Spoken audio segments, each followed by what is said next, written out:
Sportsmanship, leadership, inspire, determination, excitement.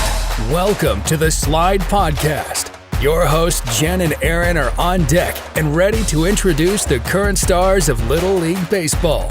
So grab your favorite sports drink, fasten your chin strap, and get ready to go inside the chalk lines of our Little League fields. Here are your hosts, Coach Jen and Coach Aaron. So we're back, Jen. It's been a few weeks. How you been? Been pretty good. Takes some time off. We went to the beach. We did. So welcome back to the Slide Podcast. It's been a few weeks, and I think probably the last time that you may have heard from us, we were on TV. We had an episode released that following Sunday. Kind of caught me by surprise. But that was fun, though, wasn't it? We were on TV. That was the first time I was on TV. It really wasn't as bad as we thought it was going to be. They made us feel very at home and comfortable, and it went really well, I thought. I thought so, too. And normally, for those of you listening, I normally don't even listen back to these episodes because my voice drives me crazy. So I wouldn't even let myself watch that video. And I finally broke down that night. I think it was the Friday night. And I watched it and I'm like, I didn't sound that bad. So normally I just hear all the country come out in my accent. So we've had a lot going on, and we definitely want to make sure that we spend a minute or two. We had a huge loss in our community. And I wouldn't even say necessarily the impact is just Bowling Springs, South Carolina. I think it's growing to a national thing. So, Jen, you want to tell us what happened? Yeah, so there's a kid in the community named Brentley. He was involved in a car accident last week and tragically passed away.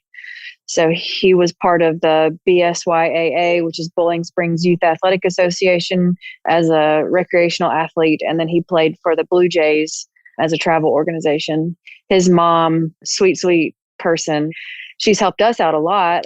Colton, my son, has had allergy trouble. He had tubes and stuff. And Cassie, Brentley's mom, works at the ENT that we were going to. So that's Colton, my son, played with Brentley, I think maybe 6 and under. So a couple years ago. And then, like I said, we followed through with the ENT doctor and got to see Cassie a couple times. So sweet family. He was a firecracker, Brentley was, yeah. Well, I didn't have the pleasure of getting to see Brentley play or getting to high-five him or anything, but I spent this previous week in Louisville, Kentucky for a business meeting, but I read so much, and even without knowing this kid, you can feel how much he truly impacted, the community.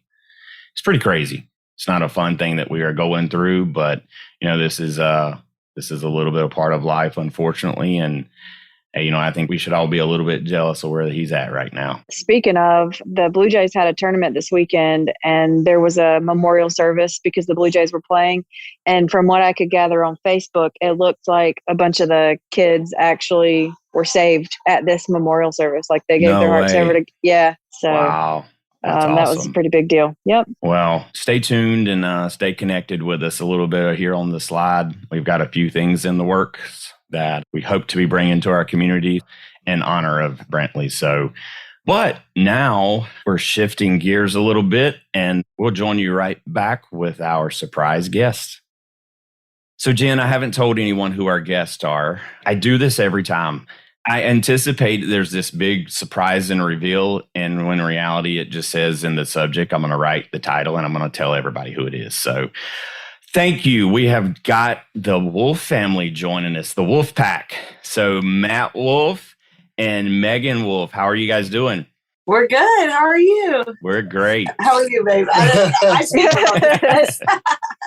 So if you don't know this name and you've watched, actually, I don't think it's possible that you don't know this name and you've watched Banana Land. But if you're familiar with the Savannah Bananas, Mat Wolf is the trick pitcher, the rodeo clown that comes out on the mound, even drops his pants in the middle of the game sometimes.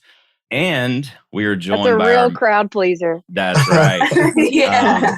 And our main guest today was Megean Wolf. So Megean had the opportunity to go out on the mound and throw and strike out a batter during a professional baseball game. So I remember watching that game, and I texted you as soon as I was done watching that game, and I'm like, I need you on the show. This is so amazing. So Yeah. Thank you, guys. Thank you for having us. Awesome. Well, I talk too much. And, Me too. This is going to be long.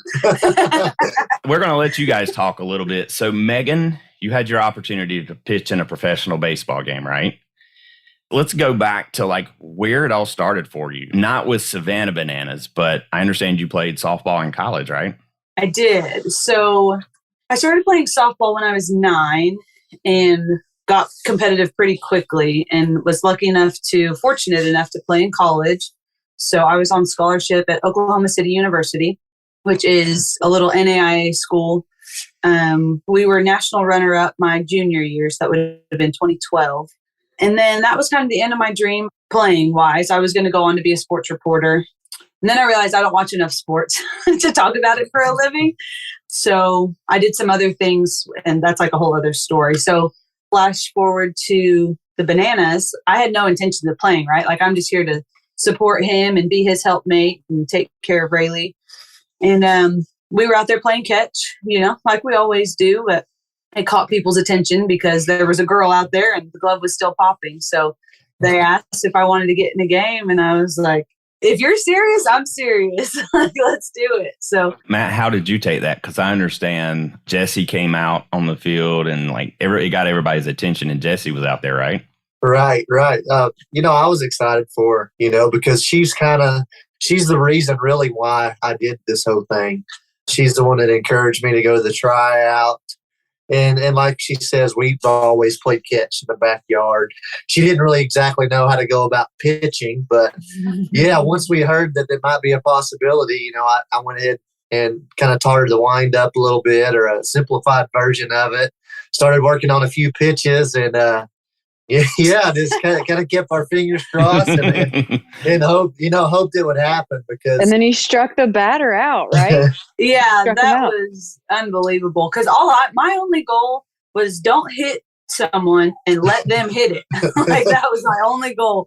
So the fact that I was able to strike someone out was pretty close to a miracle. My dream growing up was to be an MLB player. I think most kids who love baseball, that's our dreams.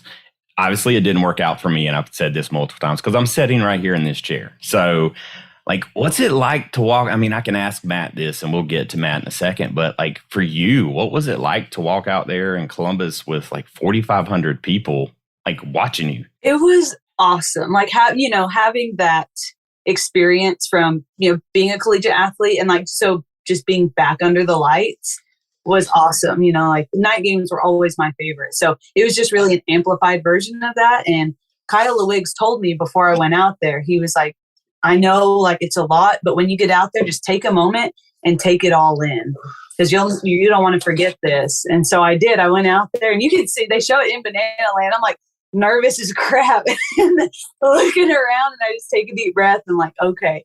So I've got it burned into my memory. I mean, it's beautiful. And then, from there, it just kind of everything melted away, and it became a moment between me and my husband, just playing catch and letting go of everything that had culminated in the world tour and everything, all of our worries and cares. And I was like, it's just us right now. It was really cool. That's like a story. I mean, that's that's a Hollywood storybook ending right there. Yeah, it felt like it. So after the first pitch, did your mentality switch from like, I don't want to hit him, but did it switch to like, now I'm going to strike him out?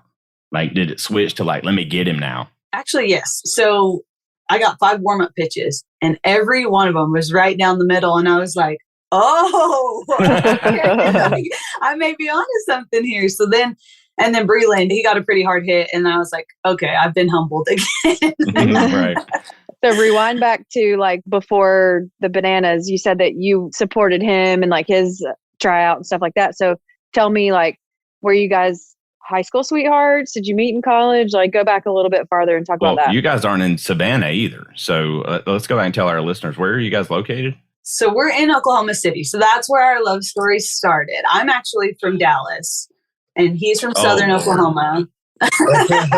Are you a Cowboys fan? Oh, unfortunately, yes. All right. Look, I'm a Dolphins fan, and we just beat the Bills today, so I'm very happy. So. Oh, congratulations! Anyways, all right. So let's go back. You're from Dallas. So I'm from Dallas, and he's from Southern Oklahoma, and we ended up. I was at OCU, right, playing softball, and he had some buddies that played baseball there, and he would come up. He's 3 years older than me, so he was doing super senior things, and he would come up and kind of hang out with.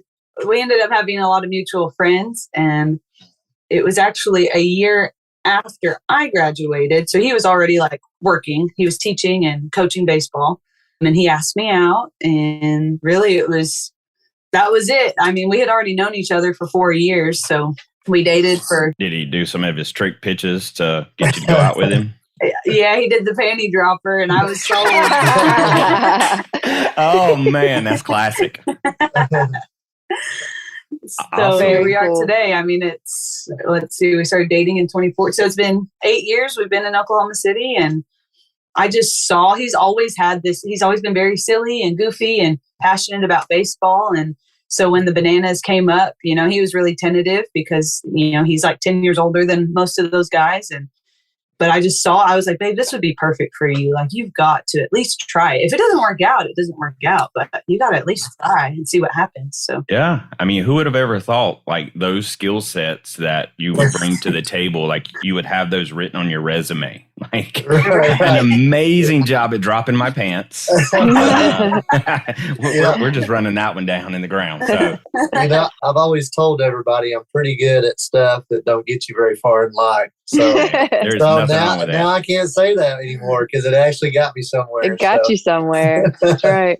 How old's your daughter? She's 2. She's 2 and 4 months. So she was not even 2 on the world tour. Okay. So is she showing some athletic abilities? Is she going to be a baseball or softball player too? Yeah. She's got the ability to. Whether she will or not, we don't know. But she's pretty quick, and she's strong, and she's fearless. She's fearless. Like her mama. Me. Yeah. No, like her daddy. He's a thrill seeker. This guy, I mean, he wants to skydive and bungee jump and all that. I'm scared. I'm a scaredy cat. I'm not a gambler. That's gambling. That's gambling there. I can't do that. My wife is that way. She'll do about anything. She just likes the adrenaline rush. So yeah, that's this guy. So Matt, tell us a little bit about your story. So, I mean, now your occupation currently today, that's not baseball related, right? Right. I'm currently a firefighter here in Oklahoma City. So there you go. There you go again. Yeah. Thank you. I appreciate the support. So like she said, thrill seeker. So, I figured fire department would fit me well. I was a coach for 5 years prior to that, coached high school baseball. Actually helped out there at OCU where she graduated for a year, helped with the infielders. And just kind of always been that guy that's just likes to goof off and have fun and juggling and doing tricks, just doing anything to get somebody to laugh, especially when I was out there on the baseball field. That was just kind of my place to just to decompress and not worry about life and just take it as it comes. So really fortunate that I got to kind of bring that and pick that dream up 10 years later after playing and getting finished with college baseball. Where did you play college ball at? I played at a few different colleges. I started out in Gainesville, Texas, North Central Texas College. That's just a small Division I junior college. Then I transferred to Southeastern Oklahoma State in Durant. Dennis Rodman played there. Oh, so that's okay. That's where that's kind of what they're known for. A big name that played there, just a small Division II, and that's kind of close to where I grew up in Sulphur, Oklahoma, Wynnewood, Oklahoma, Joy, Oklahoma. That area, I kind of bounced around Oklahoma, just town to town to town, and ended up finishing up like most of my family at East Central University in Ada. Okay, gotcha. Now, were you a pitcher? Actually, I was an infielder. No, I never did pitch. I always wanted to pitch, I pitched in high school. I had some opportunities to play some junior college baseball as a pitcher, but my knack was probably infielder. So that's kind of smoothest and fastest hands on this side of the Mississippi. Oh, yeah? That's what we talk a lot about. That's a pretty big compliment. Yeah. Well, she's always talking me up. Well, that's what we tell kids. We tell kids around, like, what does it take to get better? And, our audience is generally the younger listeners, the coaches, the parents. And, we talk about just the fundamentals and what it takes just to, you don't have to be great. When you're 8 years old, you don't have to be great, but focus on those fundamentals, and that's what will get you there. Kind of going along with what you just pointed out, that there's so much pressure on kids. So, Matt, do you have any tips or tricks, or like, were you just ingrained with being silly, or do you feel like kids can try to get back to really having fun? Because that happens a lot. They get burnt out, or they have too much pressure on them and then they quit. And so how can we as coaches, because Coach Aaron and I are both current coaches, like keep it fun for the kids and like pointers for us? That's a really great question. I wish I had a magic potion for all of it, because if we want to be honest, I still struggle with all that stuff as I play with the Bananas.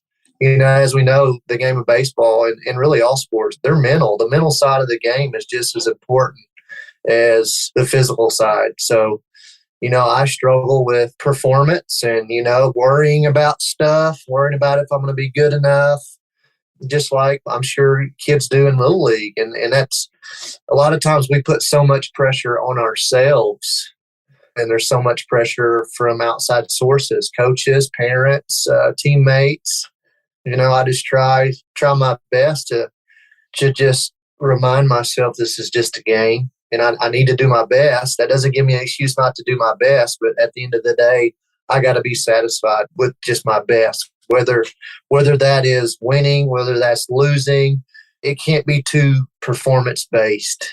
We can't focus solely on our performance and how it goes. It needs to be something deeper within that. And yeah, it's really difficult to battle those mental battles, but it really takes the love of the game, like, to get you through those bad times, because we've said this so many times, as baseball is a game of failure. Like, to be successful and to wear that Hall of Fame jacket, essentially you're signing up to say, I'm going to get out 7 out of 10 times. And I think there's somewhere along the way during Little League, like, that message gets lost. And we start caring too much about statistics and where my kid stacks up against the next kid. And the reality is, if that kid don't have a love for the game, they can't mentally get through that stuff. It's hard, very hard. I had to remind him a lot on the world tour, because I had never seen him play baseball before. That part of our lives was over by the time that we started dating. So watching him as a player, I had to remind him, like, your identity is in Christ, not in the game. Like, who you are as a person has nothing to do with the way that you perform on the baseball field. And so I think that kind of helped center him too. And then I know when I was playing little league, I was 9, so I think that's older than Little League. I don't know. But my dad was really hard on me. It's good to be hard on kids, but I think it's also good to remind them that they're good. Like, hey, you're doing a good job, or at least I see you trying hard, or you're being a good teammate, or your energy is great. Like, there's still, even if they're not performing well, there's still so many other aspects to what they're doing that can be complemented to remind them that it's not just all about your performance. That's right. And I think if you had asked us, why we created this show, it's because there's so many great moments that go on inside those baseball fields that don't get a chance to be celebrated. And we wanted to give kids an avenue to come on here and maybe talk about the fact that they're 12 and they just got their very first hit. Whatever that is, they may not be that Major League Baseball player, but man, we want to celebrate all of those little small victories, because the world needs that right now, honestly. So yes, for sure. Yeah, I think that it would behoove us to have some type of supportive episode about the mental part of the game and how to help kids get through that. Because, like, I've got a boy and a girl. I've got a 9-year-old son that I've always coached, and I've got a 4-year-old daughter. She'll be 5 on Friday. And so she'll be moving from t-ball to softball in the spring. So I haven't coached softball in 13 years. I coached like a 10 and under team 13 years ago, but now I'm going to be coaching her. And it's so different, boys and girls. And there's just as many struggles for a boys team as there is for a girls team. They're just different. So it's going to be challenging to see her grow up and see her go through all those things, because, she's my little girl. And I got to think about how to handle that stuff, because it's also been a challenge with my son, but just in a different way. So I think an episode talking about that would probably be a good idea, Coach Aaron. Yeah, I actually have a really great contact for you guys if you want to do that. We can talk about it after if you want, or I can tell you right now. It doesn't, neither. But definitely, we'll grab that information from you here at for the sure. end. But we've been in contact with a few. Jen and I both we have similar stories. I have a 7-year-old. I have a 20-year-old son as well. But my 7-year-old, he struggles with self-confidence fear of failure. And I've been down the road of making baseball hard. During growing up, it was a challenge for me. I wasn't the best kid on the team, but like my son, I just wanted him to have fun. And don't get upset when you strike out. The kid finished with like one of the best batting averages, according to our coach, last season. But if he struck out and got out once, it would break his heart. And, it's really trying to get him through that. Like, hey, it's okay. Like, it's okay to get out. But, that it comes back to the bananas. Like, we took him down to the banana game. And, man, there's so much going on. Like, honestly, I think banana ball is great for kids. Like, I'm really, really considering like pitching this up to the bananas, and nobody out there better steal my idea. But, but banana ball for youth, like, how cool would that be? And even honestly, maybe even I'd like to play banana ball. I'm not professional. I'm not good like that. But man, that would be fun. Get an old league for like an old person like me or Jen. Come on, man. I mean, I'm too old for anything going on, so I would also join that. Yeah. You guys better practice up on those dance moves if you're going to do that. You know what? That would be my biggest opportunity, because I am not the selfie guy, and the TikTok things. I'd have to take some lessons from you, Matt. I don't know. So what was it like going out on tour and having like cameras around you at all time, and really like your life sort of put out there for everybody? Oh, man. It was nuts for me. I mean, I'm just a small town Oklahoma boy. I was terrible in speech class. I did my first speech over juggling, matter of fact, in college. Oh, okay. I was like, maybe I won't have to talk much. I can just kind of show them what to do, So to go from that, and then all of a sudden ESPN cameras in your face. I mean, yeah, it was pretty nerve-wracking for me, but it was more than anything, this has been kind of a spiritual journey for me and Megan behind the scenes of it all. So, I tried my best just to, I don't know, stay grounded and tell our story the best we could, and really give credit where credit's due. And I think you did. I mean, I would definitely say ESPN did a great job of storytelling, but like, you guys were the stars of the show. I mean, it was, Thank you. Yeah, it was awesome. And you know what was cool about it is we got to see your daughter along with you. So like, that's the part where you see, I've talked to a couple of people, Emily and a couple of others from the organization, and it just feels like you guys are one big family, and it's amazing. So yeah, absolutely. I talked to the Banana Babes, Lauren and Mandolin, the other day, and they said the same thing. They were like, seeing your family, like the Bananas already call themselves a family, so to see like an actual family like integrated into that, like it just feels so right. Even from the outside in, it seems so seamless. Like, watching that documentary, over those episodes, it truly seemed like you watched Jesse interact with everyone. I'm going to tell you, it's fun. I want to go to one of those out of the box, I think it is. Oh, those meetings? OTT meetings? Yeah, the over the top meetings. That's where my imagination goes right there. Matt, I'm thinking really maybe we put you in a jetpack in the outfield. Like, I mean, you've seen those jetpacks with like the hydro? Like, we could, man. And I think there needs to be some storylines. I think we need to incorporate storylines. And so you got a rival on the other team. I think that would be awesome too. We're thinking of stuff like that too. So yeah, like WWE, somebody would have like one of those singlet things on. Mm-hmm. I'm out on that one. But, Matt, maybe you should push for maybe, on your off nights, maybe we have a ladies league and a ladies banana ball. That'd be cool. I think that would be awesome. The peaches. Hey, that's I was watching I was watching the other night, the League of Their Own, and I was like, I got an idea. Like, a ball. Yes. That's awesome. That's kind of what I've been doing here lately. And bananas are all about being creative and coming up with crazy ideas. I've been, obviously my character's a rodeo clown. My dad was a rodeo clown, so that's kind of why I am that. But I've been going to a few rodeos here lately just to kind of get some inspiration from those rodeo clowns. So, you ever been in line, or you ever been in the sight of a bull, him charging after you? No. Now Dad has, but not me. No. Yeah. No. Talk about an adrenaline rush. Yeah. I don't know if that's just adrenaline. That's just, for the wrong person, that may be adrenaline, but for me, that would just be like, save my life. Oh, man. Well, guys, I don't want to take you up much longer than what we've got. Thank you so much for sharing your story, not just with us, but with the world. And for all of our listeners out there, if you're playing Little League, the game should be fun. And it doesn't matter how old you are. If you're, playing 6U, you're playing T-ball, or you're playing professional baseball, it should always be fun. And the Bananas are a phenomenal example of how that should be carried out. So thank you guys so much. Now I got one question for each of you. Now, I always ask this question, but Matt, we're going to go with you first because I'm thinking Megan's going to give us the best answer. But all right, outside of the banana world, when you were playing baseball, or if you stepped up to bat today, what would be your walkout song? Oh man, she already knows your answer. Outside today, she doesn't. She hates it. I can already tell you. Outside today, you've probably never heard of this song before. Okay, it's cross Canadian ragweed, Carney Man. Carney Canadian. Are you sure that's your ragweed? Yeah, Carney Man.